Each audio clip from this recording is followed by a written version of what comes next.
Am I wrong for wanting to have my wedding even though my sister lost her baby? A week before my wedding, my sister found out she miscarried at 5 months. Obviously, I was very upset for her as losing a baby can be very tough, especially because it was her first baby. But I didn't want it to end up being more important than my wedding. 3 days before my wedding, my sister announces at a family gathering that she wants my wedding to be canceled and changed to a funeral for her baby. I was so upset that she would even ask this. I had been waiting months for my wedding and her miscarriage happened so soon. She burst into tears in front of our family, saying I could wait a few months for my wedding, but she couldn't delay her baby's funeral.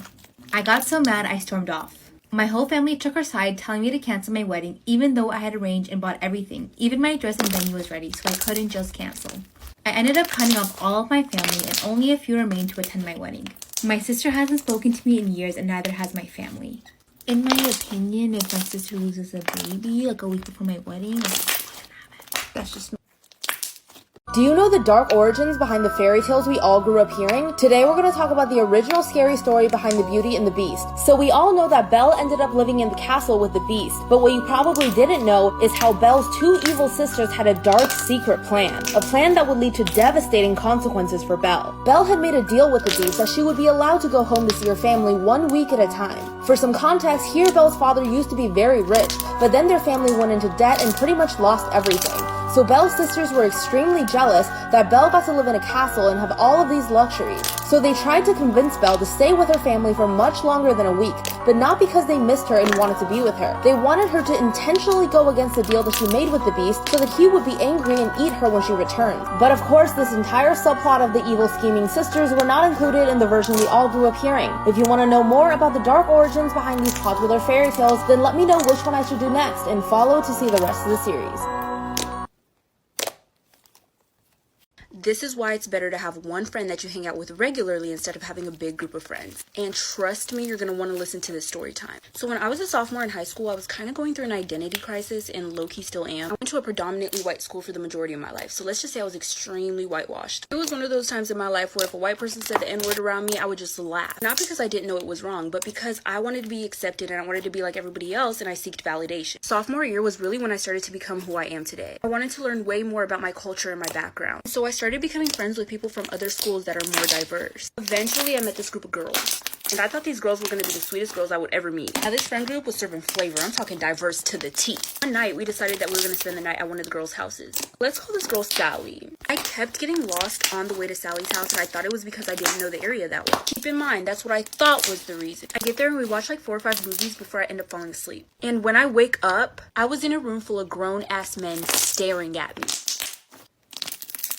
So for starters, hopefully this makeup suits you a little bit better than the Tide Pod look did. But I'd also like to say that I've never gotten caught for anything before. At least like not school-wise. But I guess somewhere in this, the coaches started to take attendance mid-run. Sneaky. So I obviously had some absences. However, it was just me and one other girl that was called down to the office. So when I went in to talk to her, the only thing that could come to my mind to explain the absences was that I had an injury and I wasn't included in the workouts, so I just left and the coaches must have forgotten. And she bought it. However, Rip, my friend, they actually had camera footage of her leaving, so it wasn't like there was anything I could do to get her out of it. She got 3 days of detention, I believe, and I just went back the next day like nothing was wrong. But I ended up getting into a lot more trouble that I didn't actually get caught for, and that'll be next. Also, if you like these contacts, they're from TTDI. I got an adorable packaging today, and you can use code MINICOOPERLIST for 10% off. Follow.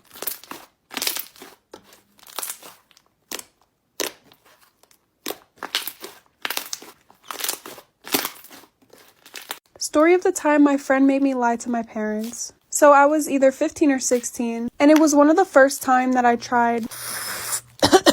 So we did a lot of that, and then we went back to her house. I started to get really paranoid, and it felt like I was floating. And every sound that I heard felt like it was echoing. I ended up getting so scared that I texted my mom and asked her to pick me up and told her what we were doing. My friend ended up seeing my phone and started freaking out. But my parents were always laid back as long as I told them the truth. And I told her that, but she still freaked out. So she told me to call my mom and tell her that we were pulling a prank on her so that I could stay. You could tell my mom thought I was lying because she was like, okay, well, I'm still gonna come pick you up. Mind you, I was supposed to sleep over.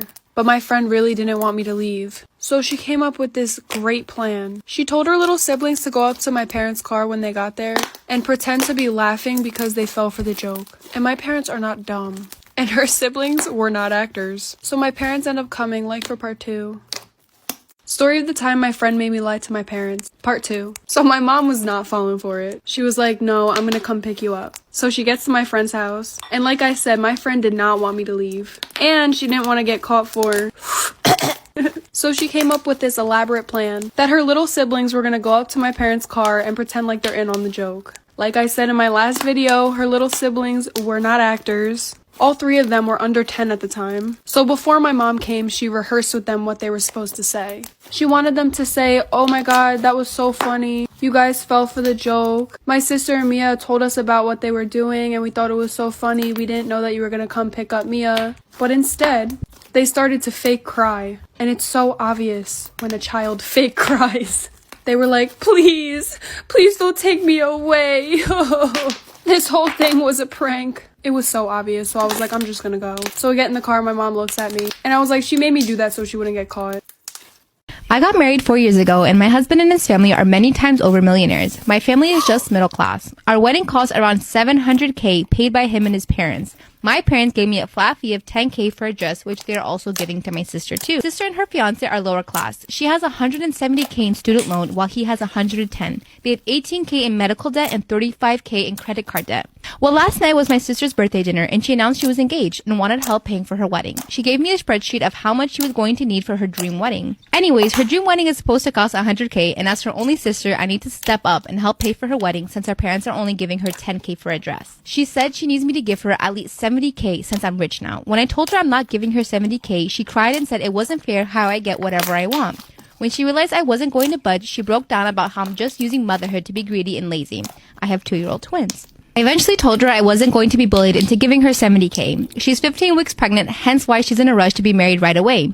When I tried to leave, she just snapped and Can you solve this mystery? This is the story of a missing woman who crossed the bridge one night and was never seen again. But something isn't adding up here. Where is this missing woman and why does she go missing? All the clues to what really happened are hidden in what I'm about to say. So this woman left work and went home one night like normal, but she realized that she forgot to get the groceries. Now the grocery store that she wanted to go to was on the other side of a suspension bridge, so she thought that since it was a nice night, she would make the trip. She crossed the bridge and made it to the grocery store by 10 p.m. that night, quickly got her groceries before closing time and went back home. The next day, she saw on the TV that the same suspension bridge she had crossed last night collapsed. Several people died in the wreckage, and they have yet to be identified. The collapse is believed to have happened between 10 p.m. and 11 p.m. The woman didn't make it to work that morning, and all of her friends and family members never heard from her again. What really happened to her? Can you solve this mystery? Now, I'm sure many of us have encountered little shits in supermarkets. Kids running around, knocking things over, being rude, but the worst are the biters. Today I was shopping in the grocery store when a biter got me. He broke skin too and I started bleeding. When I saw the blood on his teeth and the grin he had, the gears started turning and I got an idea. Made my eyes go wide and started screaming, shit, fuck, no. My good friend was there too and he instantly picked up on what I was doing. He started shouting, fuck, maybe he didn't get it, shit. By now, the kid is scared shitless and starts crying, and instantly, his mom appears out of nowhere and starts getting pissy at us for yelling at her kid. Here's the kicker. I look her straight in the eye and say, ma'am, get your son tested as soon as possible. He just bit me and I'm HIV positive. And now there's silence, not a peep in the entire store. Brat knows he just fucked up big time because his mom isn't defending his ass. He stares at me wide-eyed and I walk away from them to buy my groceries. All while blood is dripping from my calf, making a nice little trail on the floor. Just as we're about to leave, we start to hear the mom sobbing like the little she is. Have you ever seen a painting that looked extremely realistic? Jake was waiting for his mom when he saw a strangely realistic painting, but he made one mistake that would lead to terrifying consequences. During his mom's doctor's appointment, Jake was sitting alone in the hospital waiting room. That's when he saw the painting. It looked so real, almost like a photo. He was promised ice cream if he sat quietly, but he found himself growing more and more curious. He felt like he needed to move closer to the painting, so he got up and walked towards it. The painting was of an old man, but there was something wrong with it. It seemed like the eyes would follow Jake no matter where he'd walk. But soon something even more unbelievable would happen, something no one can explain. The painting, needless to say, made Jake feel creeped out, but he tried not to feel so scared. It was a painting after all. Then Jake leaned in and saw one weird detail. The old man had unusually long fingers and fingernails. A bit later, Jake's mom came out of the doctor's office, but Jake was nowhere to be found. She called him, but got no reply. Then she turned around and saw a very realistic painting on the wall. The boy in the painting looked oddly familiar. So when I was 12, I was dating a 16-year-old. And we dated for like 2 years. So when I was 14, he was 18, just to put it in perspective. I always avoid telling this story just because I'm really scared to, because of the people that are involved, because they really discredit my experience. It was really scary dating him. This is really deep, I'm sorry. He would do things like make me stay on the conversation so that it always said read. I wasn't really allowed to post pictures, and if I did, he would get so mad. I wasn't allowed to wear certain clothes, and when he started to drive, he would show up at my school bus just to see if I was wearing leggings or a belly shirt. And I really wanted to pierce my belly button at that age, but he stopped me from doing that for so long. Until on Valentine's Day, I finally did, and he was going to take me out to eat. But when he found out about my belly ring, we sat in his room, and he grabbed it and told me that if I didn't take it out, that he wasn't going to take me out to eat. I had to pretend that my phone got taken away all the time so I wouldn't have to talk to him. And eventually, I started talking to another boy, and he found out and set me up. Let me know if you guys want to hear that story. If someone asked to put makeup on you, don't do what she did. One night, a girl in Japan was walking home at night when she came across an elderly woman. It seemed like the woman was walking around aimlessly. She was wearing an oversized hat and had a cane. While she had wrinkles on her face, she also wore quite a bit of makeup. The young girl didn't think much of it until the old woman came up to her and asked if she wanted to try some of her makeup powder. She said that she loved using it and it would make the young girl so much more beautiful. She didn't want to be rude, so she agreed. What could be the harm? But she could have never imagined the horrifying consequences this could possibly lead to. The moment the white powder was applied to her face, she felt a deep burning sensation. Then she felt the flesh on her face fall off. The old woman was the face powder hag, a creature from Japanese urban legend who tricks young girls into putting on her makeup. When the young girls' faces begin to rot and fall off until there's nothing left but a skull, she will steal their flesh for herself. What she does with it is still a mystery.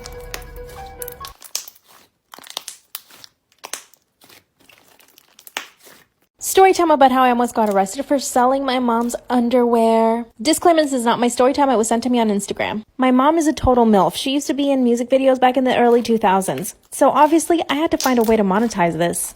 When I turned 16, I knew that I wanted to start making my own money. I had heard about people selling pictures of their feet on the internet, so I thought, why don't I try that with my mom? By the way, I am a dude. So I got on Google and started searching how I can sell my mom's pictures, specifically of her feet. So every time my mom would go to get her pedicures done, I would just offer to take pictures of her feet for Instagram. She thought this was really weird, so she would say no. I would try to sneak pictures every now and then, but she would always catch me. So eventually I scrapped that plan and I moved on to her underwear. I found a website that was talking all about how you can sell your own underwear, and obviously since I'm a dude, nobody's gonna want to buy mine. And I know, what I'm about to say is pretty gross, but I started stealing my mom's dirty underwear. So obviously I had to start keeping track of every time my mom showered. I would go into the bathroom and steal her underwear. Then I would put them into the bathroom and steal her underwear. Then I would put them in Ziploc bags, and this was the best way to conserve any, And then I would mail it off to dudes. Well, within a month, I was making at least $500. But my mom started freaking out because she couldn't figure out where all her underwear went. She asked me about her underwear, but obviously I played it off like I had no idea what she was talking about. After about 3 months, things were going really well. I was selling my mom's underwear sometimes for $100 a pop. And here's a gross detail, but guys wanted my mom's underwear, especially after she exercised. Totally disgusting and weird, I know. Things were going way too good. I was making tons of money, and I was able to buy myself all the things that I wanted. And my mom, of course, started noticing all this new stuff that I had in my room. Well, little did I know, but my mom had installed cameras in her bathroom and in the house. So basically, I was being filmed every second of my day. But of course, I had no idea, so I just kept doing what I was doing. I would wait for my mom to shower, then I would steal her underwear and ship it off to these dudes. I was home alone one day, and there's a knock on the door. And when I opened it, it's the police. They had a warrant detail, but guys wanted my mom's underwear, especially after she exercised. Totally disgusting and weird, I know. Things were going way too good. I was making tons of money, and I was able to buy myself all the things that I wanted. And my mom, of course, started noticing all this new stuff that I had in my room. Well, little did I know, but my mom had installed cameras in her bathroom and in the house. So basically, I was being filmed every second of my day. But of course, I had no idea, so I just kept doing what I was doing. I would wait for my mom to shower, then I would steal her underwear and ship it off to these dudes. I was home alone one day, and there's a knock on the door. And when I opened it, it's the police. They had a warrant to search my house. Of course, my mom comes home and she explains to me that she installed cameras in her bathroom and that she caught some dude stealing her underwear. I literally couldn't believe they hadn't figured out it was me. So I totally played it off and acted like I was shocked. Then my mom called me into her bedroom and started showing me all the footage. It was totally obvious it was me. Then I got handcuffs put on me. Then my mom busted out laughing. She said that they wouldn't arrest me, but that I needed to learn my lesson. The cops warned me, saying that if I ever did. Can you solve this mystery? This is the story of 6 friends who went to the beach together, but something strange happened. One of their friends decided to dive into the water, then went missing. But things are not as simple as they seem. All the clues to what really happened are hidden in what I'm about to say. So these 6 friends went to the beach, and one of them decided it'd be fun to go cliff diving. Let's call him Tom. Tom dove into the water first while all of his other friends watched. Then about half a minute later, when Tom still hadn't come up, his 5 remaining friends followed. But still, even after everyone else came back up and swam to the shore, Tom was still nowhere to be seen. The 5 remaining friends thought the worst must have happened, so they left and tried to move on with their lives, until the 1-year anniversary of Tom's disappearance. They went back to the same beach to commemorate him. That's when Tom was right there, standing by the water. But something wasn't right. In front of him, right at the edge of the water, were 5 crosses. What really happened here? Can you solve this mystery?